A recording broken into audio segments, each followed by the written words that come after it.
Avez-vous déjà ressenti un tiraillement intérieur, un combat entre vos pensées, vos émotions et cette voix profonde en vous qui semble vous guider différemment? Cette tension n'est pas un hasard. Elle révèle une vérité essentielle que peu de personnes comprennent réellement, la différence entre votre âme et votre esprit. Même parmi les chrétiens qui lisent régulièrement la Bible, cette distinction reste souvent floue. Pourtant, elle est au cœur de votre relation avec Dieu et impacte directement votre croissance spirituelle. Aujourd'hui, nous allons plonger ensemble dans les Écritures pour démystifier cette réalité puissante. Vous découvrirez ce que la Bible dit réellement sur l'âme et l'esprit. Pourquoi les différencier est crucial pour votre foi? Des clés pratiques pour nourrir et fortifier les deux. Dans Hébreux 4:12, il est écrit « Car la parole de Dieu est vivante et efficace, plus tranchante qu'une épée quelconque à 2 tranchants, pénétrante jusqu'à partager âme et esprit. » Ce verset est une preuve directe. L'âme et l'esprit sont 2 entités distinctes, et comprendre leur rôle peut complètement changer votre relation avec Dieu. Restez jusqu'à la fin, car je vais vous révéler des vérités bibliques profondes et terminer cette vidéo par une prière puissante pour votre vie spirituelle. Avant de commencer, abonnez-vous et activez la cloche pour ne rien manquer des enseignements bibliques que nous partageons ici. Si ce message vous édifie, laissez un j'aime et partagez cette vidéo à quelqu'un qui a besoin d'entendre cette révélation aujourd'hui. Qu'est-ce que l'âme selon la Bible? Votre âme, c'est votre identité, ce qui fait de vous un être unique. Elle englobe vos pensées, vos émotions, votre personnalité et votre volonté. Dans Genèse 2:7, il est écrit « L'Éternel Dieu forma l'homme de la poussière de la terre, il souffla dans ses narines un souffle de vie, et l'homme devint une âme vivante. » Votre âme est donc le siège de vos choix, de vos désirs, de vos sentiments et de votre raisonnement. C'est par elle que vous ressentez la joie, la tristesse, la peur ou l'amour. Mais alors, si l'âme représente nos émotions et notre volonté, que représente l'esprit? Et surtout, comment distinguer les deux pour marcher pleinement dans la volonté de Dieu? Restez bien attentifs, car la réponse va vous surprendre. La Bible nous révèle une vérité fondamentale que beaucoup ignorent. L'âme et l'esprit ne sont pas la même chose.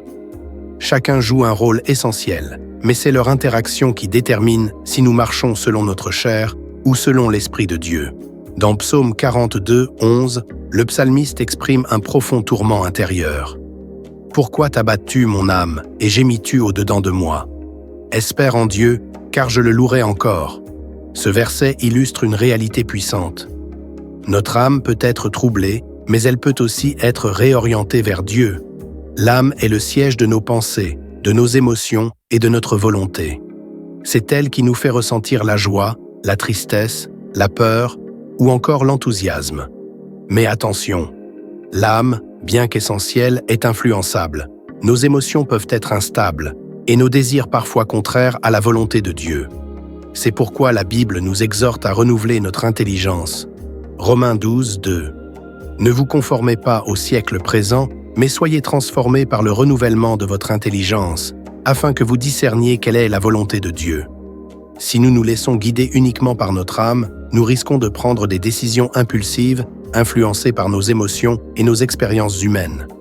Mais alors, comment être certain de marcher dans la volonté de Dieu? Contrairement à l'âme, l'esprit est la partie la plus profonde de votre être, celle qui vous connecte directement à Dieu.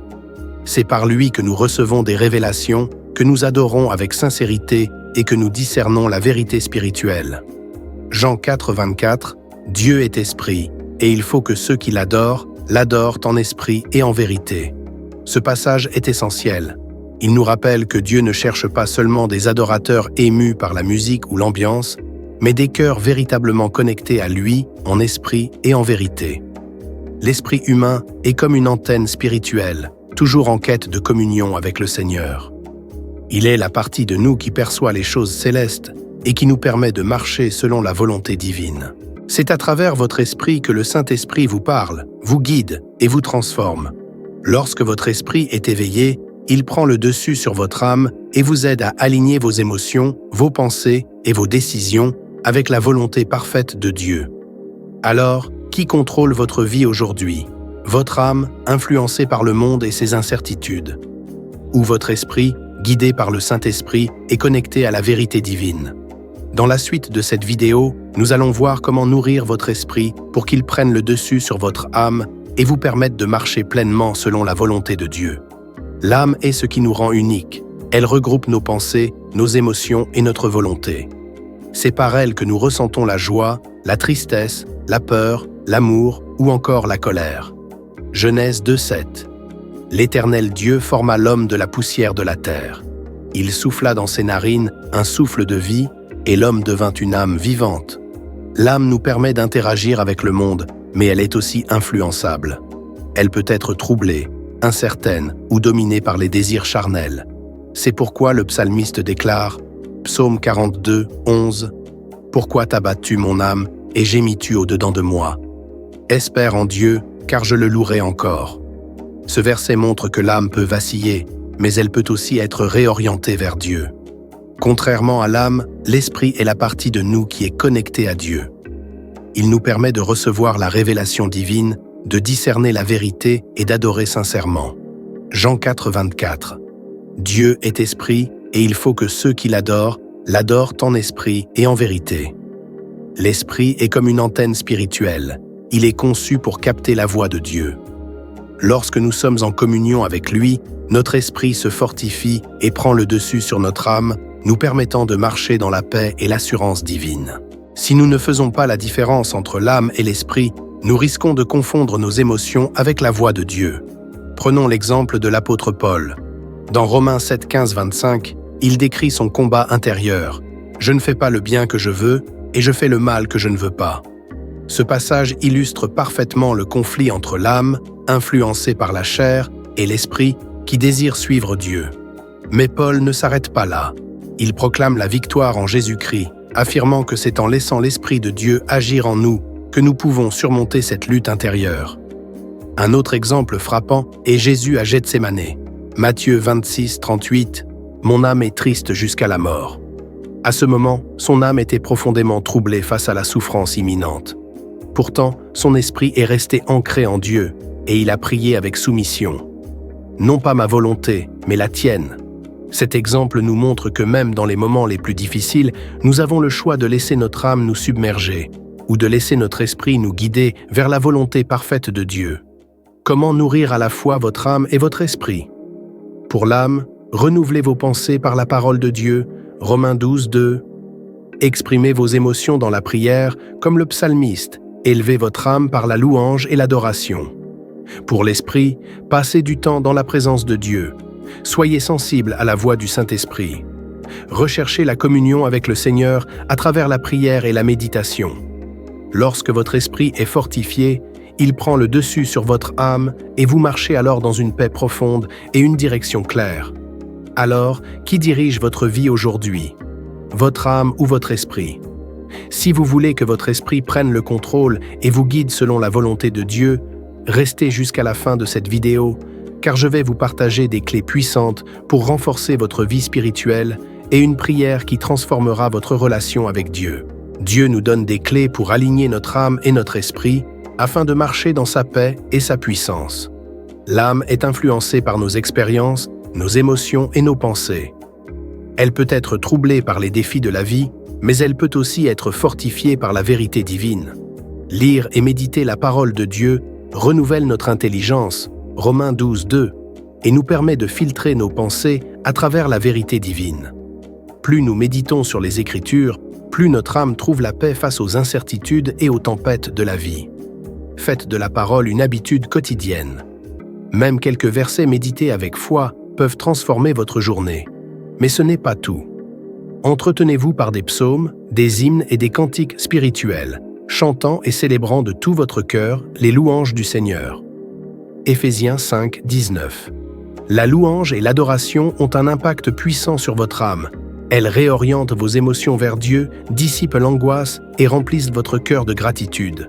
Chantez, louez, même dans les moments difficiles, et vous verrez votre âme s'élever au-dessus des circonstances. Prenez quelques instants pour écouter un chant de louange et observez comment votre cœur se remplit de paix et de joie. Contrairement à l'âme, l'esprit est directement connecté à Dieu. Il est le canal par lequel nous recevons sa sagesse, sa direction et sa paix. Commencez votre journée dans la prière en demandant au Saint-Esprit de vous guider. Lisez un passage de la Bible et méditez dessus, en demandant à Dieu de vous révéler comment l'appliquer dans votre vie. Prenez un moment de silence pour écouter Dieu. Il parle souvent par une conviction intérieure, une paix profonde ou un verset qui résonne en vous. Dieu ne crie pas, il parle dans le calme. Soyez attentifs à sa voix. Avant de dormir, posez à Dieu une question et restez en silence quelques instants. Vous serez surpris de voir comment il vous répond à travers sa parole, un rêve ou une conviction forte dans votre cœur. Aligner votre âme et votre esprit ne se fait pas en un jour, c'est un processus de transformation. Mais la bonne nouvelle, c'est que Dieu marche avec vous à chaque étape. Le juste tombe 7 fois et il se relève. Proverbe 24:16. Vous tomberez peut-être, mais relevez-vous. Ce qui compte, ce n'est pas la chute, mais votre détermination à marcher avec Dieu. Dites-moi en commentaire, quel verset ou quelle pratique vous aide à garder votre esprit en paix, même lorsque votre âme est troublée. Votre témoignage pourrait inspirer et encourager quelqu'un d'autre à persévérer dans la foi. À la fin de cette vidéo, souvenez-vous de ceci.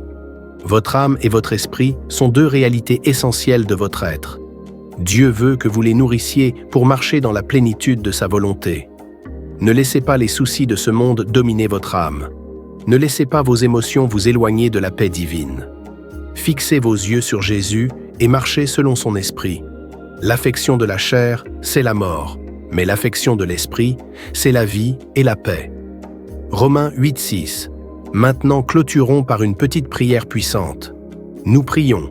Seigneur Tout-Puissant, merci pour la révélation de ta parole aujourd'hui. Aide-nous à discerner ce qui vient de notre âme et ce qui vient de notre esprit.